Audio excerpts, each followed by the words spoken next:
Fala, nossa atleticana, tudo bem com vocês? O meu nome é Luiz, sejam bem-vindos ao canal Palavra do Atleticano. E no vídeo dessa quarta-feira, nós vamos falar sobre a permanência de Pablo e a possível permanência de Thiago Heleno no Atlético Paranaense. Então fiquem comigo que logo depois da vinheta a gente volta para falar tudo sobre esse assunto.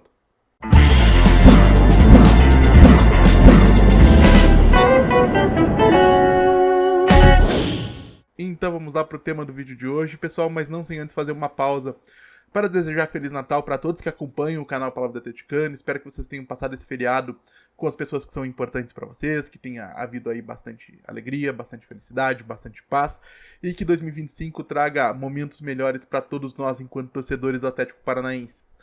E agora sim, feita essa pausa mais do que necessária, vamos falar da informação que foi trazida ontem, ou das informações que foram trazidas ontem pela jornalista Nadia Mauad do Grupo Globo. Pablo aceitou uma redução salarial, um reajuste, na realidade uma readequação salarial, e permanece no Atlético Paranaense para a próxima temporada. E quem também receberá uma proposta de readequação salarial nos mesmos moldes serão o zagueiro Thiago Heleno, que tem contrato até dezembro de 2025 com o Atlético Paranaense, e Fernandinho, que receberá uma nova proposta de renovação adequada à nova realidade financeira do clube, tá? E isso evidentemente causou muita comoção nas redes sociais, muita gente revoltada com toda a razão, né, com todos os motivos pela permanência do Pablo, que foi um dos principais rostos do rebaixamento do Atlético Paranaense na última edição do Campeonato Brasileiro. E eu vim aqui trazer os meus 2 centavos sobre isso e começo falando sobre como o rebaixamento ele não causou nenhuma consequência na diretoria, porque Mário Celso Petralha continua diretor, na realidade continua presidente do Conselho de Administração, administrando o Atlético Paranaense por WhatsApp da sua casa. Essa é uma informação que todo mundo sabe, já tem circulado há muito tempo. Os outros membros do Conselho de Administração também não foram afetados. Aguinaldo Coelho de Farias, aliado político de longa data do presidente Petralha, segue na presidência do Conselho Deliberativo. E Márcio Lara, um dos principais artífices da construção da equipe na última temporada, segue diretor financeiro e, principalmente de maneira mais revoltante, segue tendo participação ativa na reconstrução do elenco e na reformulação do departamento de futebol, mesmo que tenha sido ele o responsável pela montagem da equipe que terminou rebaixada em 2024. E lógico, gente, a gente pode destacar aqui a forma como esse grupo político do Petralha, ele entregou tudo e todos para tentar acalmar os ânimos da diretoria. Então, braços não políticos da diretoria, como o diretor técnico de futebol Paulo Autuori, foi demitido. Membros do departamento de futebol, caso do próprio treinador argentino Lúcio Gonzalez, né, agora talvez exíduo de muita gente, também foram demitidos.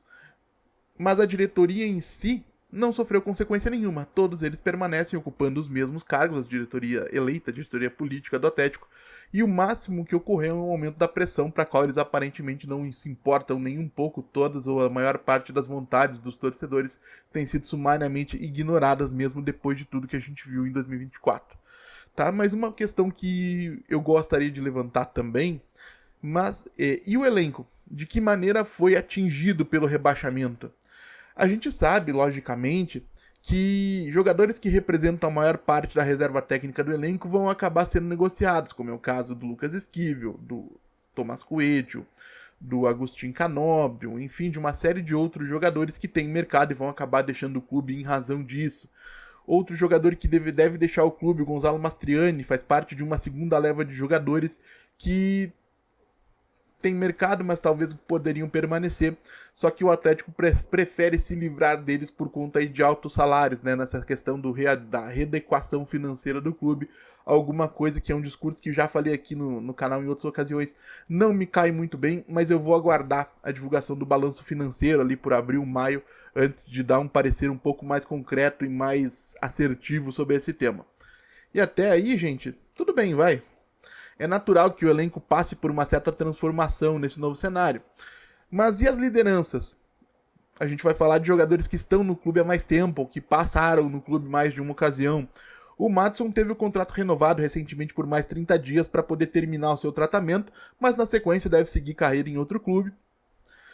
Recapitulando então, o Nicão tá de saída, recebeu uma proposta de renovação do Atlético com redução salarial, mas preferiu seguir carreira no exterior, onde ele tem propostas salariais mais atrativas. Espero que o Nicão nunca mais pise na Liga Arena para vestir a camisa do Atlético Paranaense de novo, a não ser eventualmente numa despedida, né, como jogador, mas acho que inclusive isso não cabe mais. Eric também tá de saída, deve reforçar o Bahia na próxima temporada. Agora, uma coisa que a gente precisa considerar é que dentre as lideranças do elenco, talvez os 3 nomes que mais chamam a atenção são o do zagueiro e capitão Thiago Heleno, o do volante Fernandinho e o do centroavante Pablo. Pablo, conforme a gente mencionou lá no começo, aceitou um reajuste salarial e permanece no Atlético, ou seja, deve seguir sendo uma referência no vestiário, uma referência que não sei até que ponto é positiva, tenho aí motivos para aquele que não seja. E, principalmente, deve seguir dificultando ou atrasando a titularidade de atacantes mais talentosos do que ele, como aconteceu com o Vitor Roque lá em 2022 e como aconteceu com o Gonzalo Mastriani em 2024. Tá? Thiago Heleno, né? Thiago Heleno que, repito lá no começo, vai receber uma proposta de readequação salarial para permanecer. Até foi o principal zagueiro do Atlético Paranaense na última temporada. O Kaique Rocha foi tenebroso de abril, maio para frente. O Matheus Gamarra oscilou muito no ano de chegada ao futebol brasileiro. O Lucas Belezi teve poucas oportunidades, mas ali no final do ano, não acho que dê pra gente considerá-lo o principal zagueiro do Atlético na temporada. E Marcos Victor dispensa comentários, entrou pouquíssimo tempo em campo e no pouco tempo que entrou conseguiu comprometer. Mas, gente, isso acaba refletindo, até por essa recapitulação rápida que eu fiz, mais sobre o baixo nível da concorrência do que sobre o desempenho do próprio Thiago. Tá? E é justamente por isso que, mesmo eu não gostando de trazer a vida pessoal dos jogadores para o debate, para a discussão racional sobre futebol, a gente precisa considerar que não foram poucos os episódios em 2024 onde o Thiago Heleno foi visto promovendo ou participando de festas e comemorações em meio à crise grave que o clube sofreu, né, que terminou com o rebaixamento. E lógico, gente, que o Thiago tem direito ao repouso, ao lazer, mas será que festejar enquanto o clube se afunda na zona de rebaixamento é um exemplo correto de comprometimento e de comportamento que se espera de um líder, como é o caso do general da Baixada, né, o capitão do Atlético? Então, gente, por isso que eu digo, não dá pra gente limitar o futebol ao aspecto técnico. O Thiago até foi, sim, o principal zagueiro do Atlético em 2024, mesmo que tenha cometido, sim, várias falhas. Mas no caso do Thiago, o importante é que o clube precisa de uma reformulação na mentalidade do vestiário, de uma reconstrução de novas lideranças. E não dá pra você ter novas lideranças com um jogador do tamanho do Thiago Heleno ocupando o posto de capitão. Não vai se permitir construir essa nova dinâmica de vestiário. Então, a saída do Thiago, pra mim, ela era imperiosa. Ela teria que acontecer, assim como teria que ter sido a do Pablo. Mas a diretoria vai por um caminho diferente. A diretoria acredita que a permanência desses jogadores por si só, com o status que eles conquistaram ao longo do tempo, a maior parte deles de maneira merecida, mas nesse momento sem corresponder, vai ser o suficiente para trazer o Atlético de volta à primeira divisão em 2025. E cá entre nós, e eu detesto trazer informações que eu considero tristes, né, negativas, eu tenho cá as minhas dúvidas, gente. Tenho cá as minhas dúvidas, porque foram justamente esses os jogadores que foram insuficientes em 2024. O Fernandinho, que deve receber uma proposta de renovação, conforme eu mencionei, eu até particularmente considero um caso à parte, tá? Mesmo reconhecendo que talvez a influência dele na decisão de não concentrar, né, de não haver concentração para as partidas na Liga Arena, possa ter tido sim um impacto negativo. É uma referência técnica importantíssima, um jogador muito acima da média do futebol brasileiro. É um vencedor nato ao longo de toda a carreira, né? São mais de 30 títulos conquistados, salvo engano. E, além do mais, ao antecipar o seu retorno aos gramados para tentar ajudar um Atlético que se encontrava numa crise técnica grave, o Fernandinho, para mim, mostrou comprometimento, mostrou caráter e mostrou que se importa com o clube.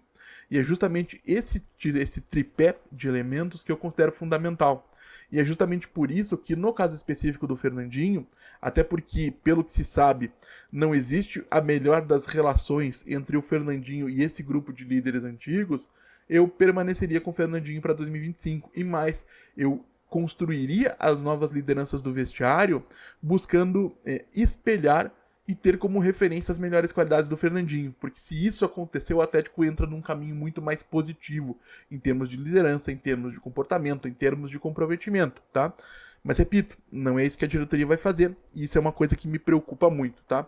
Agora, lógico, gente, eu tô aqui fazendo uma análise que eu considero do que eu considero uma situação negativa, mas independentemente de qualquer coisa, eu vou estar na torcida, como todos vocês, sou torcedor do Atlético, sempre torcerei por quem quer que entre em campo vestindo a nossa camisa. Tomara que o Thiago, que o Pablo, enfim, quem mais decida permanecer, possa jogar bem, possa ajudar o Atlético em 2025, mas particularmente eu gostaria de ver cada um desses, especialmente o seu Pablo e o seu Thiago Heleno, vaiados desde o primeiro jogo da temporada, porque pra mim, se eles quiserem permanecer, se eles quiserem a redenção, eles vão ter que derramar sangue, suor e lágrimas para reconquistar os torcedores que eles perderam com a participação patética, lamentável e deprimente na última temporada. E, gente, vamos recapitular. Para mim, eles nem teriam essa oportunidade, tá? Tô deixando bem claro. Mas quero saber também a opinião de vocês, claro. Deixem aí nos comentários o que vocês acharam da permanência já confirmada do Pablo para a próxima temporada, das possíveis permanências de Thiago Heleno e Fernandinho para 2025. Deixem aí nos comentários, como sempre digo aqui, eu leio todos. E se você está chegando agora, eu vou pedir que você deixe seu like, se inscreva no canal Palavra Atleticano, compartilhe conteúdo em redes sociais. E se você gosta, acompanha e quer apoiar o meu trabalho aqui no YouTube, fica o convite para que você conheça o clube de membros do canal Palavra Atleticano, onde por uma quantia simbólica de R$ 4,99 mensais, você tem acesso a um grupo exclusivo de WhatsApp para interagir diretamente comigo, né? Falar sobre o Atlético Paranaense diretamente comigo. Preferência nas respostas dos comentários aqui nos vídeos do canal, além de acesso a uma série de conteúdos exclusivos. E então é isso, gente. Muito obrigado mais uma vez pela atenção de todos e até a próxima.